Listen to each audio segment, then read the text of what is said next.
Halo adik-adik semua, kembali lagi bersama Les Online Sinau bareng Cikgu.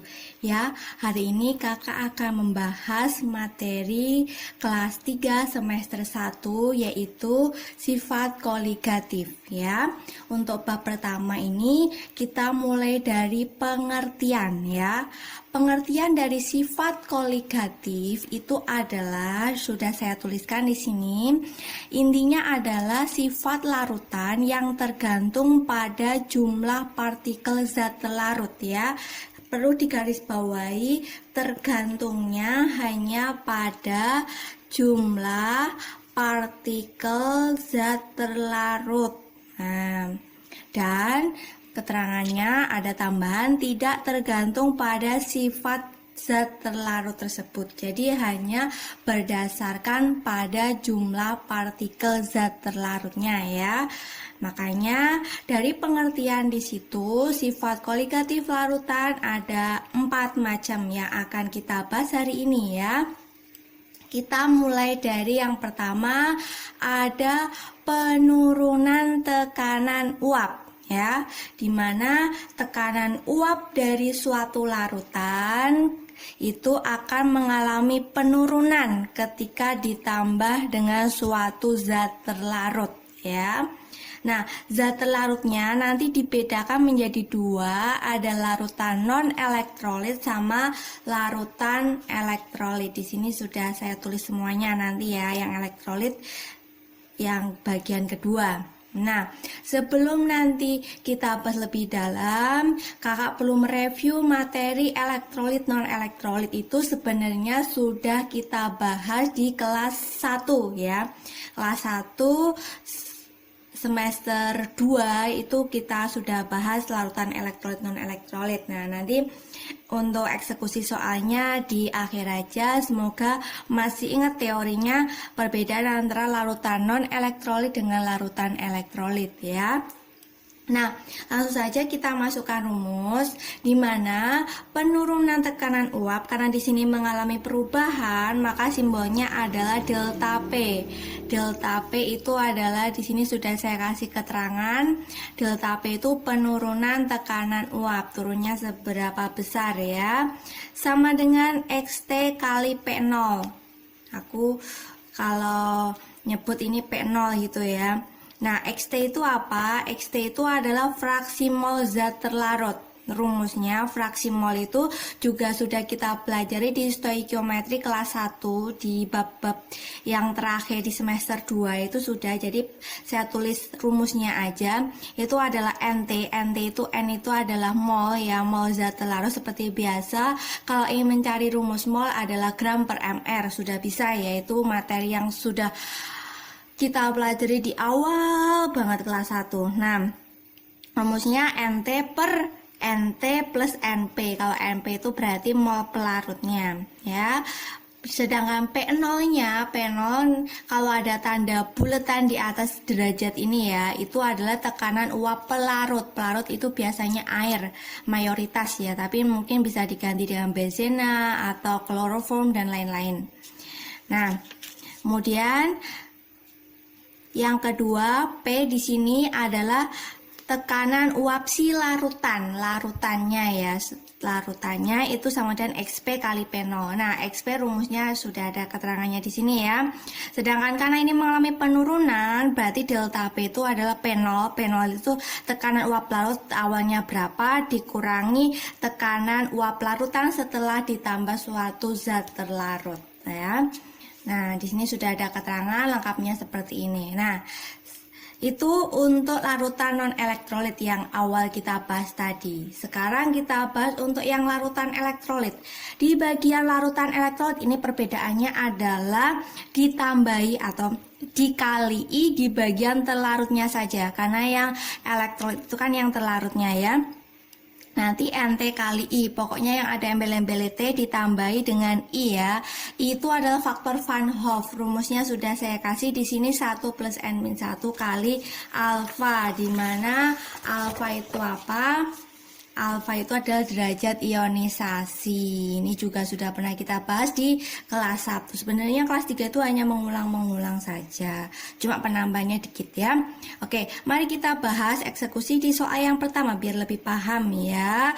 Langsung saja kita masuk ke pertanyaan. Di sini tentukan massa zat terlarut, massa berarti gramnya ya, gram dari zat terlarut, dan massa pelarutnya berapa. Oke, berarti ada 2 pertanyaan ya, dimana di soal itu ada keterangannya larutannya non elektrolit. Oke, non elektrolit berarti pakai yang awal tadi ya, rumusnya MR-nya 60, memiliki penurunan tekanan uap sebesar 0,2 ya. Ini penurunan tekanan uap 0,2 kali dari tekanan uap air. Oke, kalau kita nuliskan yang diketahui di sini boleh lah ya.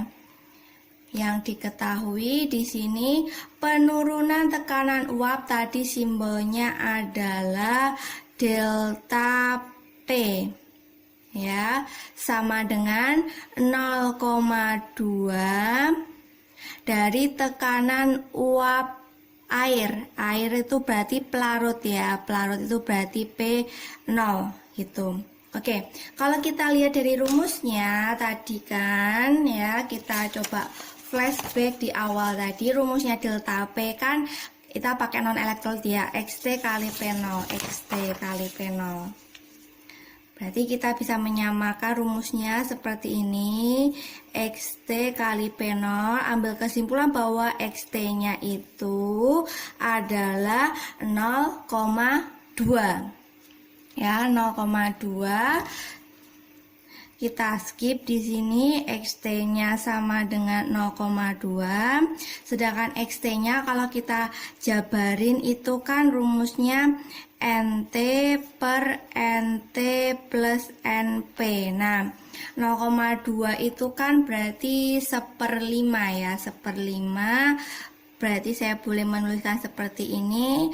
Kita ambil kesimpulan bahwa kita menyamakan NT-nya sama dengan 1 ya, NP-nya itu berarti kalau NT plus NP sama dengan 5, otomatis NP-nya itu adalah 5 dikurangi NT-nya 1, berarti 4.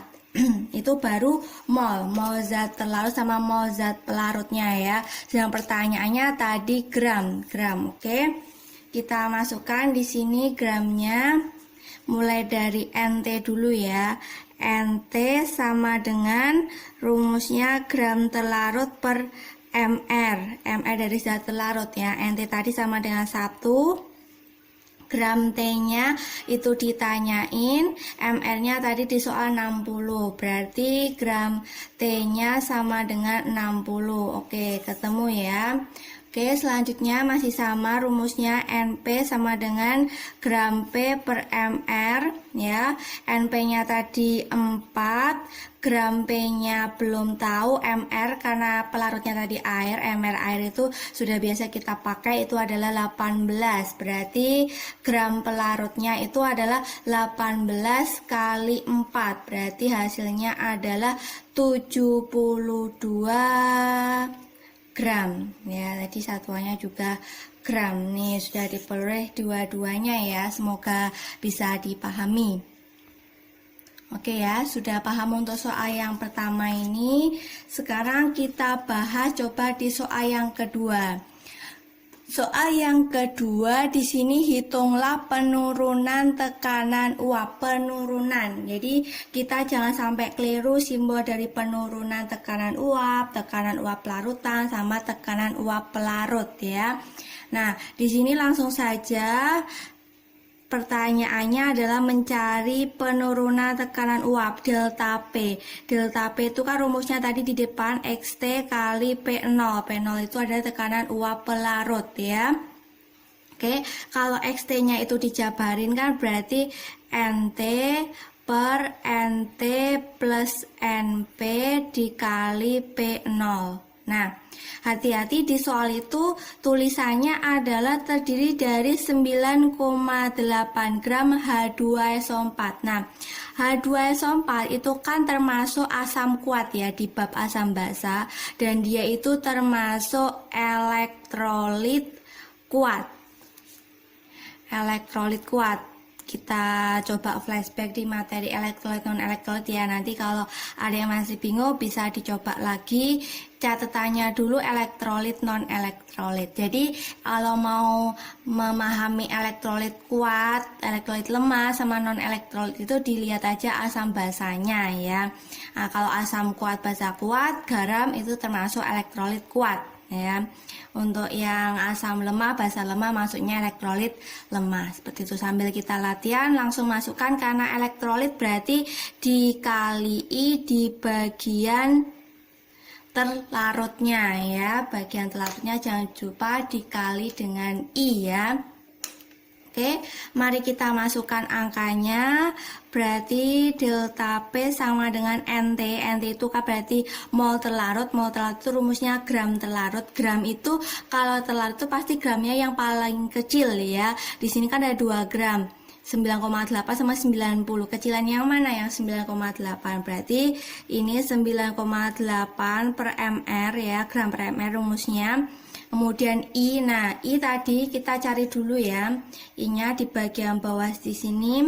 I tadi rumusnya kan 1 plus N-1 kali alfa. Nah mari kita masukkan 1 plus N itu adalah jumlah ion ya. Tadi sudah ada keterangan H2SO4 itu kalau kita ionkan, itu kan hasilnya dihitung aja begini.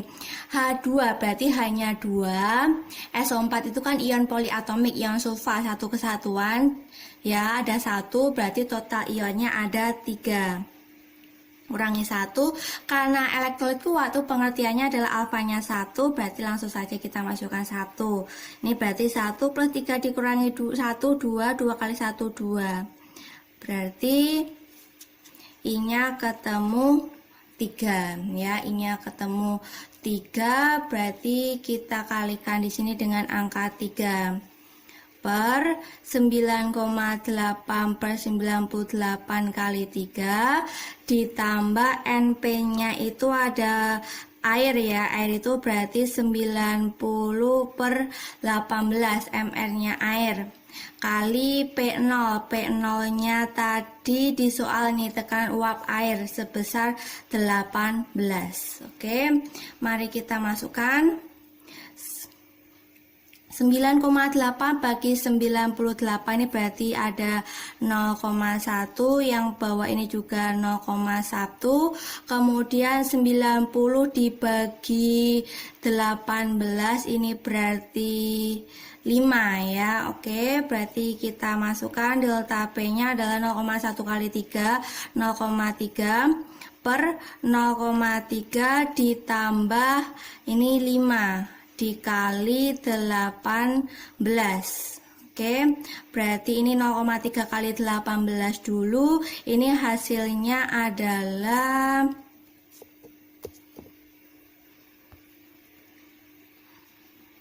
5,4 dibagi dengan 5 ditambah 0,3, berarti ini 5,3. Oke, berarti delta P-nya itu sekitar 1, gitu ya. Jadi intinya adalah kita harus paham dulu perbedaan antara larutan elektrolit sama larutan non elektrolit. Harus dipahami betul-betul. Nanti dihafalin aja asam kuat, basa kuat itu anggotanya siapa saja. Cari amannya seperti itu ya. Oke, semoga bisa dipahami soal yang kedua ini. Oke, lanjut soal yang nomor 3. Nah, ini soal-soal HOTS ya. Soal-soal berpikir levelnya sudah tingkat tinggi. Jadi di sini nomor 3 pertanyaannya adalah dilihat dari gambar itu tentukan larutan yang memiliki tekanan uap paling besar. Nah ini nggak usah pakai perhitungan tapi memikirkan pakai konsep. Nah Pertanyaannya larutan yang memiliki tekanan uap paling besar. Berarti tekanan uap larutan itu kan rumusnya P ya. P tadi rumusnya adalah XP kali P0. Karena keterangan di soal nggak ada elektrolit atau non elektrolit, berarti kita anggap non elektrolit aja. Sedangkan XP kalau dijabarin itu kan NP per NT plus NP kali P0. Nah, kalau di pertanyaan tentukan P yang besar, otomatis di sini yang berbanding lurus dengan nilai P itu adalah, kalau P0 kan semuanya pasti sama, pelarutnya sama-sama, misalnya sama-sama air ya. Berarti yang perbedaannya di sini adalah jumlah zat larut sama jumlah pelarutnya ya. Berarti kalau yang berbanding lurus itu adalah NP. Berarti ini NP-nya ya, pelarutnya juga harus yang paling besar. Sedangkan NT-nya itu yang harus paling kecil. Nah, NP-nya yang paling besar sama NT-nya yang paling kecil. NT boleh yang buletan hitam ya, yang buletan paling sedikit, paling kecil di situ ada. Nah, di sini ada yang paling sedikit, ada di gambar nomor 5, di mana di soal di sini NP yaitu si pelarutnya kan semuanya kalau dihitung lingkar-lingkarannya yang putih itu semuanya sama jumlahnya. Ini ada 3, 4, 5, 6, 7, 8, 9, 10, semuanya sama-sama 10 di 5 gambar. Yang membedakan adalah zat larutnya. Yang paling kecil itu adalah di gambar nomor 5 ya. Jawabannya di gambar nomor 5. Nah, lanjut. Tipe soal yang berikutnya, selain perhitungan sama yang memahami konsep tadi, ada yang namanya tipe soal yang menggunakan konsep diagram PT. Nah, diagram PT itu di sini sumbu X-nya itu adalah di sini ada hubungan suhu sama tekanan ya, ini tekanan.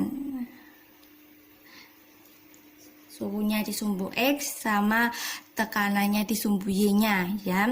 Di sini ada pertanyaan daerah proses membeku. Nah, proses membeku di sini kita pahami konsepnya dulu. Kalau ada diagram PT seperti ini ya, itu bisa diambil kesimpulan ada 2 garis melengkung. 2 garis melengkung di sini LRM ya, LRM yang atas sama yang bawah itu KSN. Nah, nanti yang perlu digarisbawahi adalah garis melengkung yang atas itu pasti miliknya pelarut. Sedangkan garis melengkung yang bawah itu miliknya larutan. Nah, harus bisa bedain ya.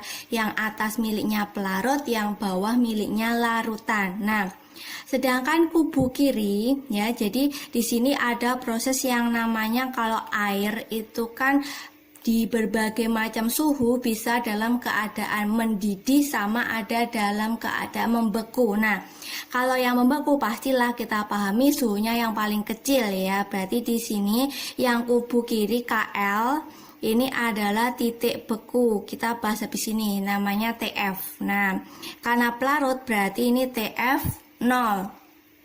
Sedangkan K-nya itu TF ya. Terus kemudian yang sebelah kanan berarti suhunya lebih besar mendidih ya. M itu adalah TB mendidih ya, titik didih miliknya pelarut. Yang bawah yang si N-nya itu titik didih si larutan. Ya, oke, bisa dipahami. Berarti ambil kesimpulan daerah proses membeku si larutan berarti garis yang bawah ya, garis melengkung yang bawah yang membeku berarti ada di kubu kiri. Kubu kiri ini ada KS ya, titik beku larutan. Nah, keterangannya di sini sudah ada semuanya ya. LR, KS, MR semuanya masing-masing sudah ada ya. Nanti bisa sambil dipahami.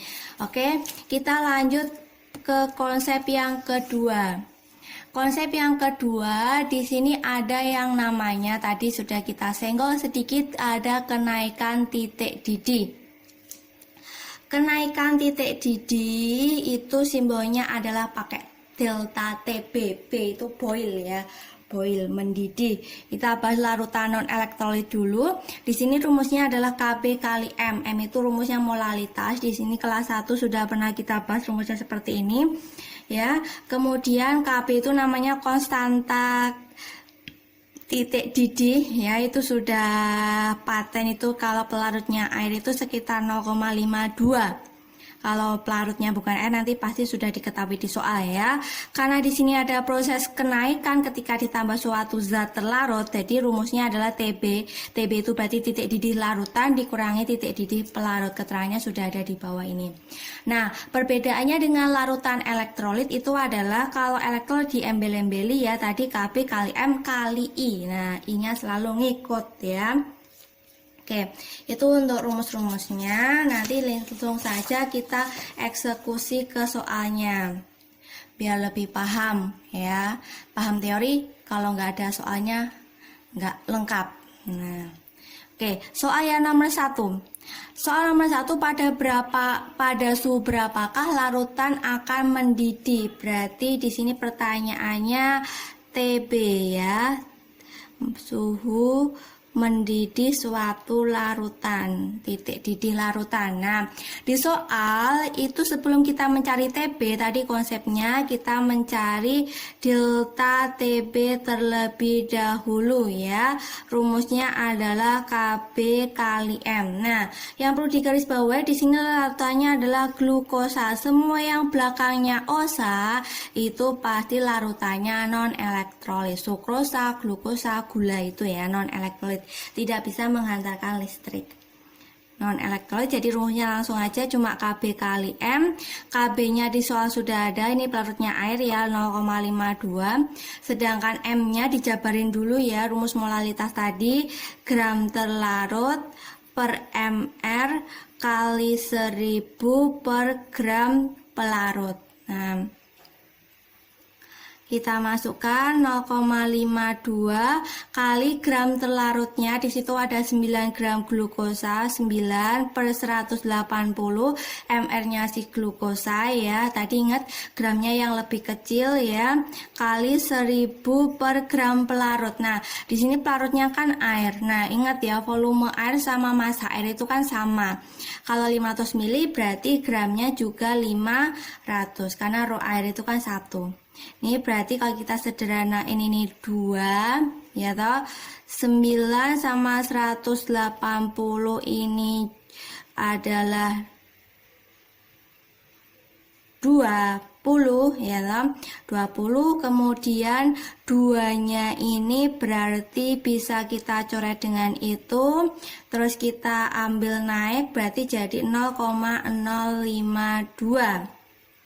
Nah, selanjutnya kita mencari TB. Ingat konsepnya tadi, rumusnya delta TB itu adalah TB yang besar dikurangi TB 0. Nah, kalau ingin mencari TB, pindah ruas, delta TB ditambah TB 0. Nah, delta TB-nya tadi 0,052 ditambah titik didih pelarut. Nah, karena pelarutnya air, kita tahu kalau air itu mendidih pada suhu 100. Jadi TB-nya adalah 100,052 derajat Celcius ya. Oke, sudah paham? Gampang ya. Semoga bisa dipahami. Nah, lanjut di soal yang kedua. Di sini yang di soal yang kedua masih sama, pertanyaannya adalah mencari titik didih larutan. Titik didih larutan sama di soal nomor 1 tadi ya, di bagian kenaikan titik didih berarti mencari TB. Nah, rumusnya sama tadi ya. Langkah pertama kita mencari delta TB terlebih dahulu. Rumusnya adalah Kb kali M. Hati-hati. NaCl di sini itu termasuk garam. Nah, kalau garam itu dia termasuk elektrolit kuat. Nah, berarti tambahi embel-embel dikali I ya. Oke, kita masukkan Kb-nya itu adalah 0,52. molalitasnya tadi di awal sudah ya. Ini rumus molalitasnya tadi gram T per ml kita masukkan. Gram yang lebih kecil adalah 5,85 per ml 58,5 ml nya NaCl kali 1000 per 500 dikali, nah dikali I. I itu adalah tadi rumusnya adalah faktor Van Hoff. Kita cari dulu di bagian bawah di sini. I tadi rumusnya 1 plus N-1 kali alfa. 1 plus N itu jumlah ion, NaCl kan Na-nya 1, Cl-nya 1, berarti ada 2 ion ya.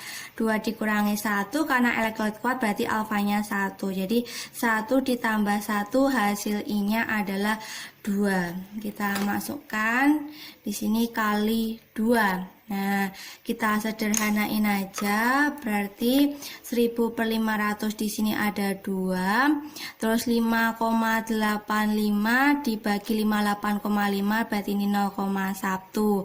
Jadi hasilnya itu adalah 0,52 dikali 2 kali 2 kan 4. 4 kali 0,1 berarti 0,4 ya. 0,52 dikali dengan 0,4 itu hasilnya adalah 0,208. Nah, langkah terakhir mencari TB. Tadi rumusnya apa? TB itu delta TB ditambah TB0. Delta TB-nya masukkan 0,208, TB0 masih air ya, pelarutnya ditambah 100. Berarti TB-nya adalah 100,208 derajat Celcius. Bisa dipahami ya, semoga ini bermanfaat, dipahami betul-betul biar bisa mengerjakan tipe soal sifat koligatif.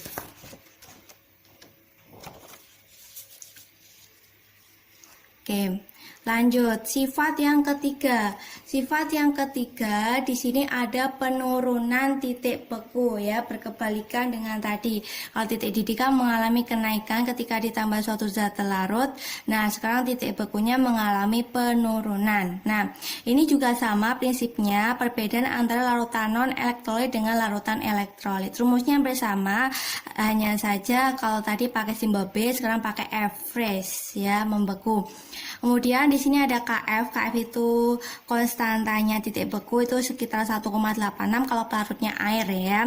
Nah, karena di sini ada proses penurunan, berarti rumus delta TF-nya berkebalikan dengan delta TB. Jadi nolnya ya, TF0 itu yang ada di bagian depan. TF0 dikurangi TF, karena prinsipnya delta itu kan besar dikurangi kecil ya. Untuk mencari perubahannya, penurunannya sekitar berapa ya, langsung saja kita eksekusi di soal karena rumusnya bersama. Soal yang nomor 1 di sini pertanyaannya adalah berapa banyaknya Al2SO43, berarti nyari gram zat larutnya ya agar membeku pada suhu -3. Di sini pelarutnya adalah air ya. Oke, langsung saja kita eksekusi di soalnya. -3 ya, perlu digarisbawahi dia membeku pada -3, berarti TF-nya, titik beku larutannya -3. Prinsipnya tadi delta TF itu kan rumusnya TF0 dikurangi TF. Nah, kita ingin mencari delta TF ya. Untuk biar bisa mencari molalitasnya, kita masukkan TF0, namanya air membeku pada suhu 0 derajat Celcius, dikurangi TF-nya -3. Minus ketemu minus jadi plus 3 ya. Delta TF-nya ketemu 3. Oke, baru kita masukkan di delta TF adalah KF kali M. Nah, hati-hati di sini dicek dulu larutannya. Al2SO43 kali itu adalah garam ya. Kalau garam berarti kita pengerjaan di soal yang pertama di bagian penurunan titik beku di sini menggunakan elektrolit kuat ya. Elektrolit kuat berarti rumusnya Kf kali M dikali I. Nah, kita masukkan delta TF-nya tadi 3, Kf-nya adalah 1,8, molalitasnya tadi udah dijabarin di depan ya. Gram terlarutnya berarti ditanyain ml-nya di soal 342 kali 1000 per 500 gram pelarutnya, tadi gram airnya ini ya 500 nih, kemudian dikali I. Nah, I-nya dicari dulu ya, tadi awal ya. Sebenarnya itu kalau elektrolit kuat itu gampang, sama dengan jumlah ion ya. Kan Al2 SO4 3, Al-nya 2, SO4-nya 3, berarti totalnya 5. Jadi I-nya di sini ada 5. Kalau dia elektrolit kuat, nggak ada alfanya kan sama dengan 1 ya. Nih 1000 per 500 berarti ini 2 ya. Kemudian 2 kali 5 itu kan 10, berarti ini 18 ya. 18 ini dengan 3 berarti bisa disederhanain jadi 6. Ya, otomatis kita bisa mencari gram terlarutnya, berarti 342 dibagi 6. Hasilnya adalah gram terlarutnya itu sebesar 57 gram. Oke, gampang ya. Jadi harus bisa pahami dia perbedaan antara larutan elektrolit sama larutan non-elektrolit. Ya, kita lanjut di soal yang kedua. Di sini di soal yang kedua pertanyaannya menentukan derajat ionisasi ya. Sedangkan di soal itu keterangannya adalah ada larutan CH3COH membeku pada suhu yang sama dengan larutan glukosa. Oke, kalau membeku pada suhu yang sama berarti TF-nya CH3COOH bakalan sama dengan TF-nya si glukosa. Glukosa itu rumusnya C6H12O6. Nah, keterangannya hati-hati ya. Di sini CH3COH itu kan termasuk asam lemah.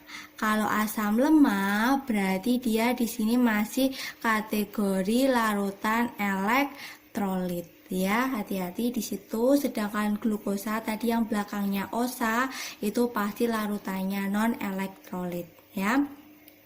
Kalau TF-nya sama, itu berarti otomatis kalau pelarutnya air semua, delta TF-nya mereka juga sama ya. Delta TF-nya CH3COH bakalan sama dengan delta TF-nya C6H12O6.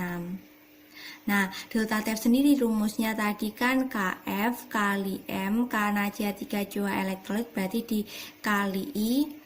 CH6 itu non elektrolit berarti rumusnya Kf kali M aja ya. Berarti Kf-nya kan nilainya 1,86 sama bisa dicoret. M-nya hati-hati, M-nya ini kan beda, ada satunya 0,1 dikali I, I-nya berarti ini dicari karena menjadi derajat ionisasi kan di dalam faktor Van Hoff. Kemudian del C6-nya tadi kan 0,19. Nah, berarti I-nya itu 0,19 dibagi dengan 0,1 ya. 0,19 dibagi dengan 0,1. Ini hasilnya adalah 1,9 nilai I-nya. Nah, selanjutnya kita mencari derajat ionisasi. I itu rumusnya tadi kan 1 plus N-1 kali alfa. I-nya tadi 1,9, ini sama dengan 1 plus N itu jumlah ion. Hati-hati CH3COH itu kan tadi ada 2 ion. CH3CO- sama H+, ada 2 ion. 2 dikurangi 1 kali alfa ya. Berarti ini 1,9 dikurangi 1, ini pindah ruas jadi 0,9 sama dengan 2 dikurangi 1, berarti itu 1. ini alfa. Oke, alfanya berarti 0,9. Kalau dibuat persen berarti kali 100% jadi 90% ya. Seperti itu kalau ingin mencari derajat ionisasi. Bisa dipahami ya yang ini. Oke, lanjut di soal yang berikutnya. Soal yang berikutnya di sini kita bahas dulu materi yang terakhir yaitu tekanan osmosis. Nah, inti dari osmosis itu adalah P sama dengan MRT. M-nya itu beda, M yang besar itu adalah molaritas dan rumusnya di sini sudah ada. Perbedaan antara molaritas sama molalitas sudah tahu ya. Oh, tadi kan 1000 per gram pelarut, kalau sekarang 1000 per mili larutan. Nah, R itu ada tetapan gas ideal, nilainya sudah pasti 0,082, T-nya itu adalah suhu dalam satuan Kelvin. Sedangkan P sendiri tekanan osmosis itu satuannya adalah atm. Nah, biar lebih paham, mari kita eksekusi di soal yang pertama. Soal yang pertama ini mencari tekanan osmosis dari 1,2 gram MgSO4. Hati-hati, MgSO4 itu termasuk garam. Berarti untuk soal yang nomor 1 kita kerjakan pakai yang larutan elektrolit. Pakai larutan yang elektrolit, berarti kita di sini elektrolit ya. Di sini soal yang nomor 1 pakai yang elektrolit. P sama dengan MRT kali I. Hati-hati ya. M-nya kita jabarin berarti gram per mr kali 1000 per mili kali R kali T dikali I. Nah, kita masukkan gramnya, tadi nilai gramnya di depan senilai 1,2 gram ya. 1,2 gram. Kemudian kita hitung ml, hati-hati hitung ml-nya juga harus teliti. Ml dari MgSO4, dimana Mg-nya itu adalah nilainya 24, jumlahnya 1, ditambah S-nya 1 juga, 32 ya nilai AR-nya. Kemudian O-nya 16, karena jumlahnya 4 berarti kali 4 jadi 64, totalnya itu adalah 120. 1000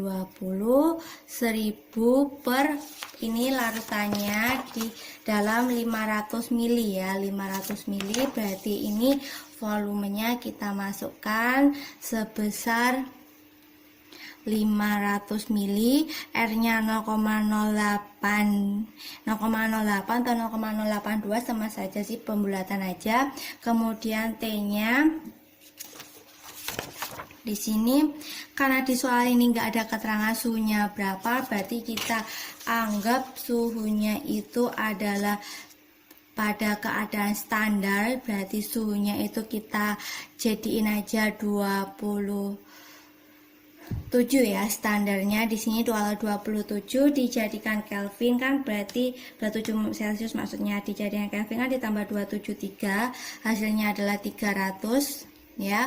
Kemudian I tadi MgSO4 kan Mg-nya 1, SO4-nya 1, totalnya 2.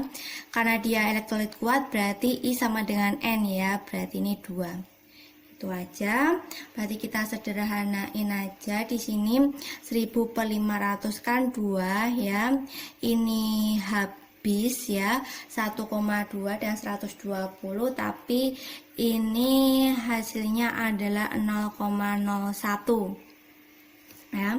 1,2 dibagi 120 itu 0,01, kemudian 0,01 dengan 300 ini kan berarti nolnya hilang ya, jadi Pi nya itu tinggal sama dengan masih ada 2 kali 2 4 ya, 4 dikali 0,08 dikali 3 atau Pi nya itu 12 dikali 0,08 ya, 12 dikali 0,08 itu hasilnya adalah 0,96 atm.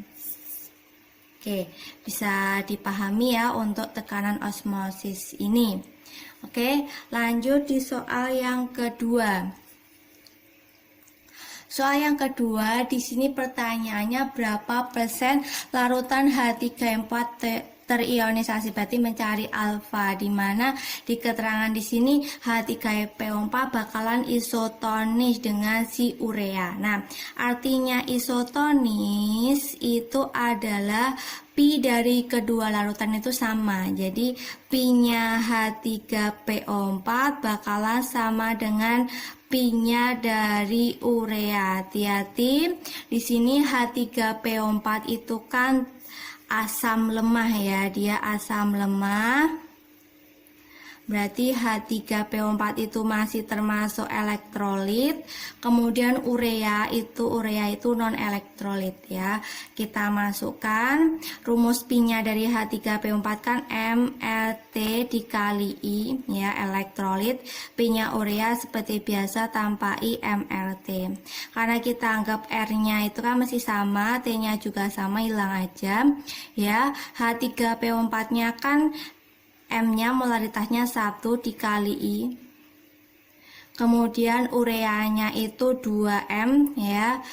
Berarti I-nya sama dengan 2. Nah, setelah itu kita masukkan di rumus I itu 1 plus N-1 kali alfa ya.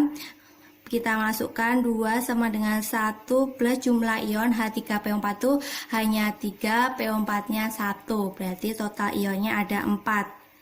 Ya, berarti 2 dikurangi 1 pindah ruas jadi 1, 4 dikurangi 1 3 alfa. Berarti alfanya itu 1/3 ya. 1/3 itu sekitar 0,3. Kalau dijadiin persen berarti kali 100% hasilnya adalah terionisasi sebesar 30% ya. Oke, tekanan osmosis sampai sini aja. Semoga bisa dipahami ya. Oke, bisa dipahami. Kita masuk ke soal yang terakhir. Nah, di sini soal yang terakhir itu tentang penerapan sifat koligatif dalam kehidupan sehari-hari. Ini contohnya banyak ya. Oke, langsung saja kita kupas satu persatu. Di sini saya ada 5 contoh. Pertanyaannya adalah mana yang berhubungan dengan tekanan osmotik. Kita kupas satu persatu ya. Bisa untuk soal-soal berikutnya. Nah, di sini proses penyerapan air. Kalau ada alirannya ya, ini alirannya itu prinsipnya adalah dari konsentrasi yang rendah ke konsentrasi yang tinggi. Nah, di sini penyerapan air dalam tanah oleh akar itu berarti tekanan osmosis karena ada prinsip aliran ya.